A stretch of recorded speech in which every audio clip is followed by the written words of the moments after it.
Effects of global media culture.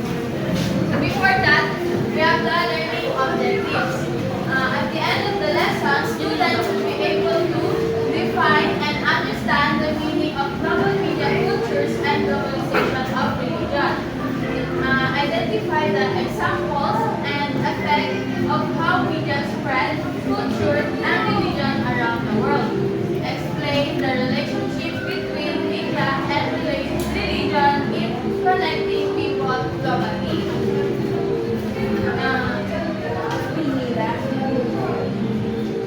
So now let's proceed to the effects of global media cultures. First, we have the cultural exchange, how people appreciate and other traditions and lifestyle. This means how people understand, respect, learn each other traditions. For example, yung mga people enjoying or trying Japanese food like sushi and ramen. Yung mga foreigners naman, nag-enjoy din sila mag-try yung mga adobo, yung mga Filipino food, yung mga adobo, yung mga sinigang, lumpia, gano'n. Next, we have the cultural homogenization. Local cultures may weaken as global trends dominate. Cultural homogenization, ito yung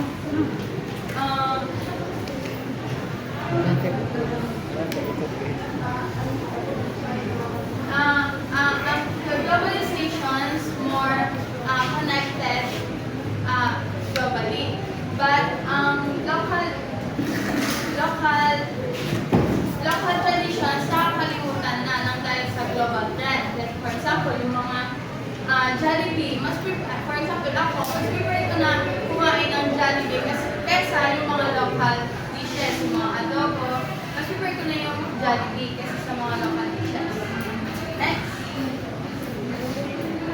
Last, we have the global awareness. Promotes unity and shared understanding of globalization. So, ang example dito is yung online campaign, yung online campaign, yung climate change. In that way, nagkakaroon tayo ng awareness na malaman ano nangyayari sa mundo. And nagkakaroon tayo ng na-encourage tayo na mag-take action in this matter. Next. So now let's proceed to the globalization of religion. So next,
online religious services allowing public participation and worship and prayer. Dito, pwede ka na mag-worship online kahit na nasa ibang bansa ka, kung nakakapag-attend ka pa din sa worship, which is like for example, sa OFW ka, tapos nakakapag-attend ka pa din, nakakapag-attend ka pa din ng worship through like YouTube, Zoom, or Facebook Live. Yes. That's all from my report. Next reporter will be Lapen. Okay, may question ako ba dito? Wala ka na eh. Go. Again, I'm welcome to the let's proceed to once again I'm welcome to the and let's proceed to the relationship between media and religion.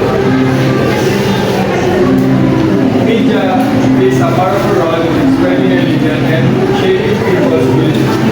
Religious leaders and organizations use media to share message of faith, hope, and moral guidance around the world.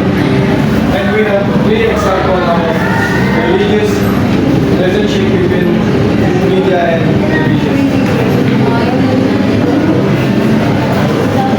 First is the Pope's messages shared globally through television and social media. Ngayon, dahil sa tulong ng social media, ay mabahagi sa buong mundo ang mensahe ng mga Popes.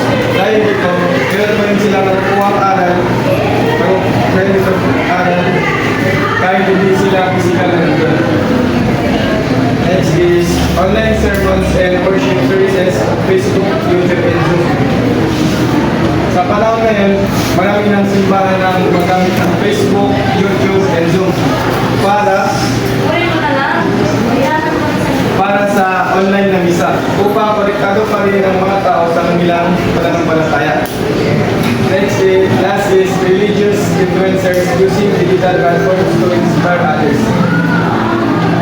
Ang religious influencers ay gumagamit sila ng TikTok, Instagram o YouTube para mabahagi nila yung kanilang aral tungkol sa pananampalataya dahil sa social media.